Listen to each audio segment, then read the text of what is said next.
ദൈവത്തിന് സ്തോത്രം. ഇന്നത്തെ വായനയ്ക്കായി തിരഞ്ഞെടുത്ത വേദഭാഗങ്ങൾ സംഖ്യാപുസ്തകം 16 മുതൽ 18 വരെയുള്ള അധ്യായങ്ങൾ.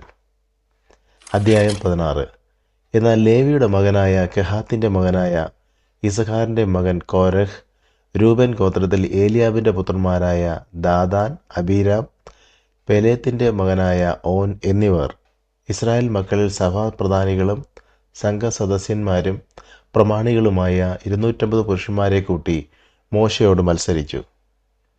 അവൻ മോശയ്ക്കും അഹരോനും വിരോധമായി കൂട്ടം കൂടി അവരോട്, മതി മതി, സഭ ഒട്ടൊഴിയാതെ എല്ലാവരും വിശുദ്ധരാകുന്നു. യഹോവ അവരുടെ മധ്യേ ഉണ്ട്. പിന്നെ നിങ്ങൾ യഹോവയുടെ സഭയ്ക്ക് മീതെ നിങ്ങളെ തന്നെ ഉയർത്തുന്നത് എന്ത് എന്ന് പറഞ്ഞു. ഇത് കേട്ടപ്പോൾ മോശ കവിണ് വീണു. അവൻ കോരഹിനോടും അവൻ്റെ എല്ലാ കൂട്ടരോടും പറഞ്ഞത്, നാളെ രാവിലെ യഹോവ തനിക്കുള്ളവൻ ആരെന്നും തന്നോടടുപ്പാൻ തക്കവണ്ണം വിശുദ്ധൻ ആരെന്നും കാണിക്കും. താൻ തിരഞ്ഞെടുക്കുന്നവനെ തന്നോടടുക്കുമാറാക്കും. കോരഹും അവൻ്റെ എല്ലാ കൂട്ടവുമായുള്ളവരെ, നിങ്ങൾ ഇത് ചെയ്യുവിൻ.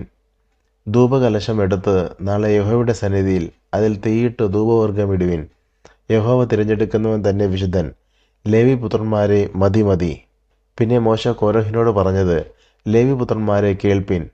യഹോവയുടെ തിരുനിവാസത്തിലെ വേല ചെയ്യുവാനും സഭയുടെ ശുശ്രൂഷയ്ക്കായി അവരുടെ മുമ്പാകെ നിൽപ്പാനും ഇസ്രായേലിൻ്റെ ദൈവം നിങ്ങളെ തൻ്റെ അടുക്കൽ വരുത്തേണ്ടതിന് ഇസ്രായേൽ സഭയിൽ നിന്ന് നിങ്ങളെ വേർതിരിച്ചത് നിങ്ങൾക്ക് പോരായോ? അവൻ നിന്നെയും ലേവിപുത്രന്മാരായ നിന്റെ സകല സഹോദരന്മാരെയും തന്നോട് അടുക്കുമാറാക്കിയല്ലോ. നിങ്ങൾ പൗരോഹിത്യം കൂടെ കാക്ഷിക്കുന്നുവോ? ഇത് ഹേതുവായിട്ട് നീയും നിന്റെ കൂട്ടുകാർ ഒക്കെയും യഹോവയ്ക്ക് വിരോധമായി കൂട്ടം കൂടിയിരിക്കുന്നു. നിങ്ങൾ അഹ്റോന്റെ നേരെ പിറുപിറുപ്പാൻ തക്കവണ്ണം അവൻ എന്തുമാത്രമുള്ളൂ. പിന്നെ മോശ ഏലിയാബിൻ്റെ പുത്രന്മാരായ ദാദാനെയും അബീരാമിനെയും വിളിപ്പാൻ ആളയിച്ചു. അതിനു അവർ, ഞങ്ങൾ വരികയില്ല. ഭൂമിയിൽ ഞങ്ങളെ കൊല്ലുവാൻ നീ ഞങ്ങളെ പാലും തേനും ഒഴുകുന്ന ദേശത്തു നിന്ന് കൊണ്ടുവന്നിരിക്കുന്നത് പോരാഞ്ഞിട്ട് നിന്നെ തന്നെ ഞങ്ങൾക്ക് അധിപതിയുമാക്കുന്നുവോ? അത്രയുമല്ല, നീ ഞങ്ങളെ പാലും തേനും ഒഴുകുന്ന ദേശത്തേക്ക് കൊണ്ടുവരികയോ നിലങ്ങളും മുന്തിരിത്തോട്ടങ്ങളും അവകാശമായി തരികയോ ചെയ്തിട്ടില്ല. നീ ഇവരുടെ കണ്ണ് ചുഴന്നു കളയുമോ? ഞങ്ങൾ വരികയില്ല എന്ന് പറഞ്ഞു. അപ്പോൾ മോശ ഏറ്റവും കോപിച്ച് അവൻ യഹോവയോട്, അവരുടെ വഴിപാട് കടാക്ഷിക്കരുതേ. ഞാൻ അവരുടെ പക്കൽ നിന്ന് ഒരു കഴുതയെ പോലും വാങ്ങിയിട്ടില്ല. അവരിൽ ഒരുത്തനോട് ഒരു ദോഷവും ചെയ്തിട്ടുമില്ല എന്ന് പറഞ്ഞു.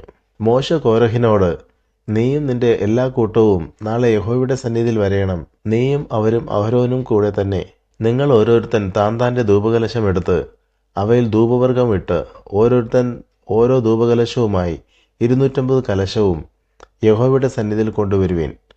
നീയും അഹരോനും കൂടെ താന്താൻ്റെ ധൂപകലശവുമായി വരേണം എന്ന് പറഞ്ഞു. അങ്ങനെ അവർ ഓരോരുത്തൻ താന്താൻ്റെ ധൂപകലശം എടുത്ത് തീയിലിട്ട് അതിൽ ധൂപവർഗവും ഇട്ട് മോശയും അഹ്റോനുമായി സമാഗമന കൂടാരത്തിൻ്റെ വാതിക്കൽ നിന്നു. കോരഹ് അവർക്ക് വിരോധമായി സർവ്വസഭയെയും സമാഗമന കൂടാരത്തിൻ്റെ വാതിക്കൽ കൂട്ടിവരുത്തി. അപ്പോൾ യഹോവയുടെ തേജസ് സർവ്വസഭയ്ക്കും പ്രത്യക്ഷമായി. യഹോവ മോശയോടും അഹ്റോനോടും, ഈ സഭയുടെ മധ്യേ നിന്ന് മാറിപ്പോകുവിൻ, ഞാൻ അവരെ ക്ഷണത്തിൽ സംഹരിക്കുമെന്ന് കൽപ്പിച്ചു. അപ്പോൾ അവർ കവിണ് വീണ്, സകല ജനത്തിൻ്റെയും ആത്മാക്കൾക്ക് ഉടയനാകുന്ന ദൈവമേ, ഈ മനുഷ്യൻ പാപം ചെയ്തതിന് നീ സർവ്വസഭയോടും കോപിക്കുമോ എന്ന് പറഞ്ഞു. അതിന് യഹോവ മോശയോട്, കോരഹ്, ദാദാൻ, അബീരാം എന്നിവരുടെ വാസസ്ഥലത്തിൻ്റെ ചുറ്റും നിന്ന് മാറിക്കൊള്ളുവീൻ എന്ന് സഭയോട് പറക എന്ന് കൽപ്പിച്ചു. മോശ എഴുന്നേറ്റ് ദാദാൻ്റെയും അബീരാമിൻ്റെയും അടുക്കൽ ചെന്നു. ഇസ്രായേൽ മൂപ്പന്മാരും അവൻ്റെ പിന്നാലെ ചെന്നു. അവൻ സഭയോട്, ഈ ദുഷ്ടന്മാരുടെ സകല പാപങ്ങളാലും നിങ്ങൾ സംഹരിക്കപ്പെടാതിരിക്കേണ്ടതിന് അവരുടെ കൂടാരങ്ങളുടെ അടുക്കൽ നിന്ന് മാറിപ്പോകുവിൻ. അവർക്കുള്ള യാതൊന്നിനെയും തുടരുത് എന്ന് പറഞ്ഞു. അങ്ങനെ അവർ കോരഹ്, ദാദാൻ, അബീരാം എന്നവരുടെ വാസസ്ഥലത്തിൻ്റെ ചുറ്റിലും നിന്ന് മാറിപ്പോയി. എന്നാൽ ദാദാനും അബീരാമും പുറത്തു വന്നു. അവരും അവരുടെ ഭാര്യമാരും പുത്രന്മാരും കുഞ്ഞുങ്ങളും താന്താങ്ങളുടെ കൂടാരവാതിക്കൽ നിന്നു. അപ്പോൾ മോശ പറഞ്ഞത്, ഈ സകല പ്രവൃത്തികളും ചെയ്യേണ്ടതിന് യഹോവ എന്നെ അയച്ചു. ഞാൻ സ്വമേധയായി ഒന്നും ചെയ്തിട്ടില്ല എന്ന് നിങ്ങൾ ഇതിനാൽ അറിയും. സകല മനുഷ്യരും മരിക്കുന്നത് പോലെ ഇവർ മരിക്കുകയോ സകല മനുഷ്യർക്കും ഭവിക്കുന്നത് പോലെ ഇവർക്ക് ഭവിക്കുകയോ ചെയ്താൽ യഹോവ എന്നെ അയച്ചിട്ടില്ല. എന്നാൽ യഹോവ ഒരു അപൂർവ കാര്യം പ്രവർത്തിക്കുകയും ഭൂമി വായ് പിളർന്ന് അവരെയും അവർക്കുള്ള സകലത്തെയും വിഴുങ്ങിക്കളയുകയും അവർ ജീവനോടെ പാതാളത്തിലേക്ക് ഇറങ്ങുകയും ചെയ്താൽ അവർ യഹോവയെ നിരസിച്ചു എന്ന് നിങ്ങൾ അറിയും. അവൻ ഈ വാക്കുകളെല്ലാം പറഞ്ഞു തീർന്നപ്പോൾ അവരുടെ കീഴെ ഭൂമി പിളർന്നു. ഭൂമി വായ് തുറന്ന് അവരെയും അവരുടെ കുടുംബങ്ങളെയും കോരഹിനോട് ചേർന്നിട്ടുള്ള എല്ലാവരെയും അവരുടെ സർവ്വസമ്പത്തിനെയും വിഴുങ്ങിക്കളഞ്ഞു. അവരും അവരോട് ചേർന്നിട്ടുള്ള എല്ലാവരും ജീവനോടെ പാതാളത്തിലേക്ക് ഇറങ്ങി. ഭൂമി അവരുടെ മേൽ അടയുകയും അവർ സഭയുടെ ഇടയിൽ നിന്ന് നശിക്കുകയും ചെയ്തു. അവരുടെ ചുറ്റും ഇരുന്ന ഇസ്രായേല്യർ ഒക്കെയും അവരുടെ നിലവിളി കേട്ടു. ഭൂമി നമ്മെയും വിഴുങ്ങിക്കളയരുതേ എന്ന് പറഞ്ഞ് ഓടിപ്പോയി. അപ്പോൾ യഹോവയിങ്കൽ നിന്ന് തീ പുറപ്പെട്ട് ധൂപം കാട്ടിയ 250 പേരെയും ദഹിപ്പിച്ചു. യഹോവ മോശയോട് അരുളിച്ചെയ്തത്, പുരോഹിതനായ അഹരോന്റെ മകൻ എലിയാസറിനോട് അവൻ എരിതീയുടെ ഇടയിൽ നിന്ന് ധൂപകലശങ്ങൾ എടുപ്പാൻ പറക. അവ വിശുദ്ധമാകുന്നു. തീ അങ്ങോട്ട് തള്ളിക്കളയുകയും ചെയ്യുക. പാപം ചെയ്ത് തങ്ങൾക്ക് ജീവനാശം വരുത്തിയ ഇവരുടെ ധൂപകലശങ്ങൾ യാഗപീഠം പൊതിയുവാൻ അടിച്ച് തകിടാക്കണം. അത് യഹോവയുടെ സന്നിധിയിൽ കൊണ്ടുവന്നതിനാൽ വിശുദ്ധമാകുന്നു. ഇസ്രായേൽ മക്കൾക്ക് അത് ഒരു അടയാളമായിരിക്കട്ടെ. വെന്തുപോയവർ ധൂപം കാട്ടിയ താമ്രകലശങ്ങൾ പുരോഹിതനായ എലെയാസർ എടുത്തു. അഹരോന്റെ സന്തതിയിൽ അല്ലാത്ത യാതൊരു അന്യനും യഹോവയുടെ സന്നിധിയിൽ ധൂപം കാണിപ്പാൻ അടുക്കുകയും കോരഹിനെയും അവൻ്റെ കൂട്ടരെയും പോലെ ആകുകയും ചെയ്യാതിരിക്കേണ്ടതിന് ഇസ്രായേൽ മക്കൾക്ക് ജ്ഞാപകമായി അവയെ യാഗപീഠം പൊതിവാൻ തകിടായി അടുപ്പിച്ചു. യഹോവ മോശ മുഖാന്തരം കൽപ്പിച്ചതുപോലെ തന്നെ. പിറ്റേന്നാൾ ഇസ്രായേൽ മക്കളുടെ സഭയെല്ലാം മോശയ്ക്കും അഹരോനും വിരോധമായി പിറുപിറുത്തു. നിങ്ങൾ യഹോവയുടെ ജനത്തെ കൊന്നുകളഞ്ഞു എന്ന് പറഞ്ഞു. ഇങ്ങനെ മോശയ്ക്കും അഹരോനും വിരോധമായി സഭ കൂടിയപ്പോൾ അവർ സമാഗമന കൂടാരത്തിൻ്റെ നേരെ നോക്കി. മേഘം അതിനെ മൂടി യഹോവയുടെ തേജസ്സും പ്രത്യക്ഷമായിരിക്കുന്നത് കണ്ടു. അപ്പോൾ മോശയും അഹരോനും സമാഗമന കൂടാരത്തിൻ്റെ മുമ്പിൽ ചെന്ന്, യഹോവ മോശയോട്, ഈ സഭയുടെ മധ്യം നിന്ന് മാറിപ്പോകുവിൻ, ഞാൻ അവരെ ക്ഷണത്തിൽ സംഹരിക്കും എന്നരുളി ചെയ്തു. അപ്പോൾ അവർ കവിണു വീണു. മോശ അഹരോനോട്, നീ ധൂപകലശം എടുത്ത് അതിൽ യാഗപീഠത്തിലെ തീയിട്ട് ധൂപവർഗവും ഇട്ട് വേഗത്തിൽ സഭയുടെ മധ്യേ ചെന്ന് അവർക്ക് വേണ്ടി പ്രായശ്ചിത്തം കഴിക്ക. യഹോവയുടെ സന്നിധിയിൽ നിന്ന് ക്രോധം പുറപ്പെട്ട് ബാധ തുടങ്ങിയിരിക്കുന്നു എന്ന് പറഞ്ഞു. മോശ കൽപ്പിച്ചതുപോലെ അഹരോൻ കലശമെടുത്ത് സഭയുടെ നടുവിലേക്ക് ഓടി. ബാധ ജനത്തിൻ്റെ ഇടയിൽ തുടങ്ങിയിരിക്കുന്നത് കണ്ട് ധൂപം കാട്ടി ജനത്തിനു വേണ്ടി പ്രായശ്ചിത്തം കഴിച്ചു. മരിച്ചവർക്കും ജീവനുള്ളവർക്കും നടുവിൽ നിന്നപ്പോൾ ബാധ അടങ്ങി. കോരഹിൻ്റെ സംഗതി വശാൽ മരിച്ചവരെ കൂടാതെ ബാധയാൽ മരിച്ചവർ 14,700 പേർ ആയിരുന്നു. പിന്നെ അഹരോൻ സമാഗമന കൂടാരത്തിൻ്റെ വാതിക്കൽ മോശയുടെ അടുക്കൽ മടങ്ങി വന്നു. അങ്ങനെ ബാധ നിന്നുപോയി. അധ്യായം 17. യഹോവ പിന്നെയും മോശയോട് അരുളിച്ചെയ്തത്, ഇസ്രായേൽ മക്കളോട് സംസാരിച്ചു. അവരുടെ പക്കൽ നിന്ന് ഗോത്രം ഗോത്രമായി സകല ഗോത്രപ്രഭുക്കന്മാരോടും ഓരോ വടി വീതം 12 വടി വാങ്ങി ഓരോരുത്തൻ്റെ വടിമേൽ അവൻ്റെ പേർ എഴുതുക. ലേവിയുടെ വടിമേലോ അഹരോൻ്റെ പേർ എഴുതണം. ഓരോ ഗോത്രത്തലവന് ഓരോ വടി ഉണ്ടായിരിക്കണം. സമാഗമന കൂടാരത്തിൽ ഞാൻ നിങ്ങൾക്ക് വെളിപ്പെടുന്ന ഇടമായ സാക്ഷ്യത്തിൻ്റെ മുമ്പാകെ അവയെ വയ്ക്കണം. ഞാൻ തിരഞ്ഞെടുക്കുന്നവൻ്റെ വടി തളിർക്കും. ഇങ്ങനെ ഇസ്രായേൽ മക്കൾ നിങ്ങൾക്ക് വിരോധമായി പിറുപിറുക്കുന്നത് ഞാൻ നിർത്തലാക്കും. മോശ ഇസ്രായേൽ മക്കളോട് സംസാരിക്കുകയും അവരുടെ സകല പ്രഭുക്കന്മാരും ഗോത്രം ഗോത്രമായി ഓരോ പ്രഭു ഓരോ വടി വീതം 12 വടി അവൻ്റെ പക്കൽ കൊടുക്കുകയും ചെയ്തു. വടികളുടെ കൂട്ടത്തിൽ അഹരോൻ്റെ വടിയും ഉണ്ടായിരുന്നു. മോശ വടികളെ സാക്ഷ്യകൂടാരത്തിൽ യഹോവയുടെ സന്നിധിയിൽ വച്ചു. പിറ്റേന്നാൾ മോശ സാക്ഷ്യകൂടാരത്തിൽ കടന്നപ്പോൾ ലേവി ഗൃഹത്തിനുള്ള അഹരോൻ്റെ വടി തളിർത്തിരിക്കുന്നത് കണ്ടു. അത് തളിർത്തു പൂത്ത് ബദാം ഫലം കായ്ച്ചിരുന്നു. മോശ വടികളെല്ലാം യഹോവയുടെ സന്നിധിയിൽ നിന്ന് എടുത്ത് ഇസ്രായേൽ മക്കളുടെ അടുക്കൽ പുറത്തു കൊണ്ടുവന്നു. അവർ ഓരോരുത്തൻ താൻ്റെ വടി നോക്കിയെടുത്തു. യഹോവ മോശയോട്, അഹരോൻ്റെ വടി മത്സരികൾക്ക് ഒരു അടയാളമായി സൂക്ഷിക്കേണ്ടതിന് സാക്ഷ്യത്തിൻ്റെ മുമ്പിൽ തിരികെ കൊണ്ടുവരിക. അവർ മരിക്കാതിരിക്കേണ്ടതിന് എനിക്ക് വിരോധമായുള്ള അവരുടെ പിറുപിറുപ്പ് നീ ഇങ്ങനെ നിർത്തലാക്കും എന്നു കൽപ്പിച്ചു. മോശ അങ്ങനെ തന്നെ ചെയ്തു. യഹോവ തന്നോട് കൽപ്പിച്ചതുപോലെ അവൻ ചെയ്തു. അപ്പോൾ ഇസ്രായേൽ മക്കൾ മോശയോട്, ഇതാ ഞങ്ങൾ ചത്തൊടുങ്ങുന്നു, ഞങ്ങൾ നശിക്കുന്നു, ഞങ്ങൾ എല്ലാവരും നശിക്കുന്നു. യഹോവയുടെ തിരുനിവാസത്തോട് അടുക്കുന്നവനെല്ലാം ചാകുന്നു. ഞങ്ങളൊക്കെയും ചത്തൊടുങ്ങണമോ എന്ന് പറഞ്ഞു. അധ്യായം 18. പിന്നെ യഹോവ അഹരോനോട് അരുളിച്ചെയ്തതെന്തെന്നാൽ, നീയും നിന്റെ പുത്രന്മാരും നിന്റെ പിതൃഭവനവും വിശുദ്ധ മന്ദിരം സംബന്ധിച്ചുണ്ടാകുന്ന അകൃത്യം വഹിക്കണം. നീയും നിന്റെ പുത്രന്മാരും നിങ്ങളുടെ പൗരോഹിത്യം സംബന്ധിച്ചുണ്ടാകുന്ന അകൃത്യവും വഹിക്കണം. നിന്റെ പിതൃഗോത്രമായ ലേവി ഗോത്രത്തിലുള്ള നിന്റെ സഹോദരന്മാരെയും നിന്നോടുകൂടെ അടുത്തു വരുമാറാക്കണം. അവർ നിന്നോട് ചേർന്ന് നിനക്ക് ശുശ്രൂഷ ചെയ്യണം. നീയും നിന്റെ പുത്രന്മാരുമോ സാക്ഷ്യകൂടാരത്തിങ്കിൽ ശുശ്രൂഷ ചെയ്യണം. അവർ നിനക്കും കൂടാരത്തിനൊക്കെയും ആവശ്യമുള്ള കാര്യം നോക്കണം. എന്നാൽ അവരും നിങ്ങളും കൂടെ മരിക്കാതിരിക്കേണ്ടതിന് അവർ വിശുദ്ധ മന്ദിരത്തിലെ ഉപകരണങ്ങളോടും യാഗപീഠത്തോടും അടുക്കരുത്. അവർ നിന്നോട് ചേർന്ന് സമാഗമന കൂടാരം സംബന്ധിച്ചുള്ള സകല വേലയ്ക്കുമായി കൂടാരത്തിൻ്റെ കാര്യം നോക്കണം. ഒരു അന്യനും നിങ്ങളോട് അടുക്കരുത്. ഇസ്രായേൽ മക്കളുടെ മേൽ ഇനി ക്രോധം വരാതിരിക്കേണ്ടതിന് വിശുദ്ധ മന്ദിരത്തിൻ്റെയും യാഗപീഠത്തിൻ്റെയും കാര്യം നിങ്ങൾ നോക്കണം.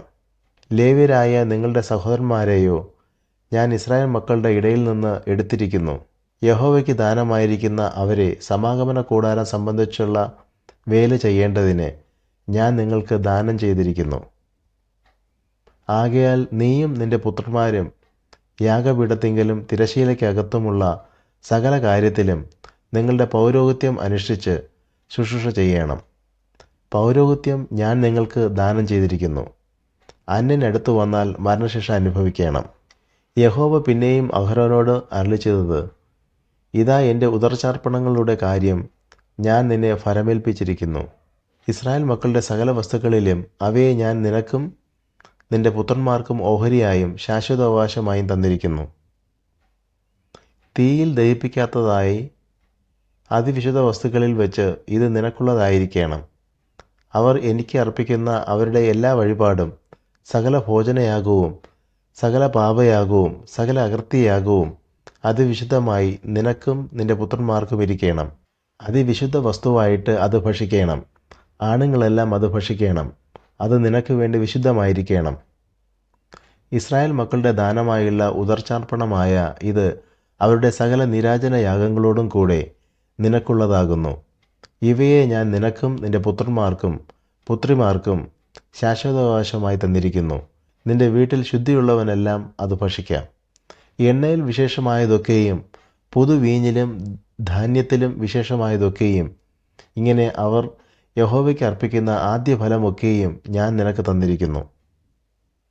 അവർ തങ്ങളുടെ ദേശത്തുള്ള എല്ലാറ്റിലും യഹോവയ്ക്ക് കൊണ്ടുവരുന്ന ആദ്യ ഫലങ്ങൾ നിനക്ക് ആയിരിക്കണം. നിന്റെ വീട്ടിൽ ശുദ്ധിയുള്ളവനെല്ലാം അത് ഭക്ഷിക്കാം. ഇസ്രായേലിൽ ശപഥാർപ്പിതമായത് ഒക്കെയും നിനക്കിരിക്കണം. മനുഷ്യരിലാകട്ടെ മൃഗങ്ങളാകട്ടെ സകല ജഡത്തിലും അവർ യഹോവയ്ക്ക് കൊണ്ടുവന്ന കടിഞ്ഞൂലൊക്കെയും നിനക്കിരിക്കണം. മനുഷ്യൻ്റെ കടിഞ്ഞൂലിനെയോ വീണ്ടെടുക്കണം. അശുദ്ധ മൃഗങ്ങളുടെ കടിഞ്ഞൂലിനെയും വീണ്ടെടുക്കണം. വീണ്ടെടുപ്പ് വിലയോ 1 മാസം മുതൽ മേലോട്ട് പ്രായമുള്ളതിനെ നിന്റെ മതിപ്പ് പ്രകാരം 5 ശേക്കൽ ദ്രവ്യം കൊടുത്ത് വീണ്ടെടുക്കണം. ശേക്കൽ ഒന്നിന് 20 ഗേര പ്രകാരം വിശുദ്ധ മന്ദിരത്തിലെ തൂക്കം തന്നെ. എന്നാൽ പശു, ആട്, കോലാട് എന്നിവയുടെ കടിഞ്ഞൂലിനെ വീണ്ടെടുക്കരുത്. അവ വിശുദ്ധമാകുന്നു. അവയുടെ രക്തം യാഗപീഠത്തിന്മേൽ തളിച്ച് മേധസ് യഹോവയ്ക്ക് സൗരഭ്യവാസനയായ ദഹനയാഗമായി ദഹിപ്പിക്കണം. നിരാജനം ചെയ്ത നെഞ്ചും വലത്തെ കൈക്കുറക്കും നിനക്കുള്ളതായിരിക്കുന്നത് പോലെ തന്നെ അവയുടെ മാംസവും നിനക്ക് ഇരിക്കണം. ഇസ്രായേൽ മക്കൾ യഹോവയ്ക്ക് അർപ്പിക്കുന്ന വിശുദ്ധ വസ്തുക്കളിൽ ഉദർച്ചാർപ്പണങ്ങളെല്ലാം ഞാൻ നിനക്കും നിന്റെ പുത്രന്മാർക്കും പുത്രിമാർക്കും ശാശ്വതാവകാശമായി തന്നിരിക്കുന്നു. യഹോവയുടെ സന്നിധിയിൽ നിനക്കും നിന്റെ സന്തതിക്കും ഇത് എന്നേക്കും ഒരു ലവണ നിയമമാകുന്നു. യഹോവ പിന്നെയും അഹരോനോട്, നിനക്ക് അവരുടെ ഭൂമിയിൽ ഒരു അവകാശം ഉണ്ടാകരുത്. അവരുടെ ഇടയിൽ നിനക്കൊരു ഓഹരിയും അരുത്. ഇസ്രായേൽ മക്കളുടെ ഇടയിൽ ഞാൻ തന്നെ നിന്റെ ഓഹരിയും അവകാശവുമാകുന്നു എന്ന് അരുളിച്ചെയ്തു. ലേവ്യർക്കോ ഞാൻ സമാഗമന കൂടാരം സംബന്ധിച്ച് അവർ ചെയ്യുന്ന വേലയ്ക്ക് ഇസ്രായേലിലുള്ള ദശാംശമെല്ലാം അവകാശമായി കൊടുത്തിരിക്കുന്നു. ഇസ്രായേൽ മക്കൾ പാപം വഹിച്ച് മരിക്കാതിരിക്കേണ്ടതിന് മേലാൽ സമാഗമന കൂടാരത്തോടടുക്കരുത്. ലേവ്യർ സമാഗമന കൂടാരം സംബന്ധിച്ചുള്ള വേല ചെയ്യുകയും അവരുടെ അകൃത്യം വഹിക്കുകയും വേണം. അത് തലമുറ തലമുറയായി എന്നേക്കുമുള്ള ചട്ടമായിരിക്കണം. അവർക്ക് ഇസ്രായേൽ മക്കളുടെ ഇടയിൽ അവകാശമുണ്ടാകരുത്. ഇസ്രായേൽ മക്കൾ യഹോവയ്ക്ക് ഉദർച്ചാർപ്പണമായി അർപ്പിക്കുന്ന ദശാംശം ഞാൻ ലേവ്യർക്ക് അവകാശമായി കൊടുത്തിരിക്കുന്നു. അതുകൊണ്ട് അവർക്ക് ഇസ്രായേൽ മക്കളുടെ ഇടയിൽ അവകാശം അരുത് എന്ന് ഞാൻ അവരോട് കൽപ്പിച്ചിരിക്കുന്നു. യഹോവ പിന്നെയും മോശയോട് അരുളിച്ചെയ്തത്, നീ ലേവ്യരോട് പറയേണ്ടത് എന്തെന്നാൽ, ഇസ്രായേൽ മക്കളുടെ പക്കൽ നിന്ന് ഞാൻ നിങ്ങളുടെ അവകാശമായി നിങ്ങൾക്ക് തന്നിരിക്കുന്ന ദശാംശം അവരോട് വാങ്ങുമ്പോൾ ദശാംശത്തിൻ്റെ 10-1 നിങ്ങൾ യഹോവയ്ക്ക് ഉദർച്ചാർപ്പണമായി അർപ്പിക്കണം. നിങ്ങളുടെ ഈ ഉദർച്ചാർപ്പണം കളത്തിലെ ധാന്യം പോലെയും മുന്തിരിച്ചക്കിലെ നിറവ് പോലെയും നിങ്ങളുടെ പേർക്ക് എണ്ണും. ഇങ്ങനെ ഇസ്രായേൽ മക്കളോട് നിങ്ങൾ വാങ്ങുന്ന സകല ദശാംശത്തിൽ നിന്നും യഹോവയ്ക്ക് ഒരു ഉദർച്ചാർപ്പണം അർപ്പിക്കണം. യഹോവയ്ക്കുള്ള ആ ഉദർച്ചാർപ്പണം നിങ്ങൾ പുരോഹിതനായ അഹരോന് കൊടുക്കണം. നിങ്ങൾക്കുള്ള സകല ദാനങ്ങളിലും ഉത്തമമായ എല്ലാറ്റിൻ്റെയും വിശുദ്ധ ഭാഗം നിങ്ങൾ യഹോവയ്ക്ക് ഉദർച്ചാർപ്പണമായി അർപ്പിക്കണം. ആകയാൽ നീ അവരോട് പറയേണ്ടതെന്തെന്നാൽ, നിങ്ങൾ അതിൻ്റെ ഉത്തമഭാഗം ഉദർച്ചാർപ്പണമായി അർപ്പിക്കുമ്പോൾ അത് കളത്തിലെ അനുഭവം പോലെയും മുന്തിരിച്ചക്കിലെ അനുഭവം പോലെയും ലേവ്യർക്കെണ്ണം. അത് നിങ്ങൾക്കും നിങ്ങളുടെ കുടുംബങ്ങൾക്കും എല്ലായിടത്തും വെച്ചും ഭക്ഷിക്കാം. അത് സമാഗമന കൂടാരത്തെങ്കിൽ നിങ്ങൾ ചെയ്യുന്ന വേലയ്ക്കുള്ള ശമ്പളമാകുന്നു. അതിൻ്റെ ഉത്തമഭാഗം ഉദർച്ച ചെയ്താൽ പിന്നെ നിങ്ങൾ അത് നിമിത്തം പാപം വഹിക്കയില്ല. നിങ്ങൾ ഇസ്രായേൽ മക്കളുടെ വിശുദ്ധ വസ്തുക്കൾ അശുദ്ധമാക്കുകയും അതിനാൽ മരിച്ചു പോവാൻ ഇടവരികയുമില്ല.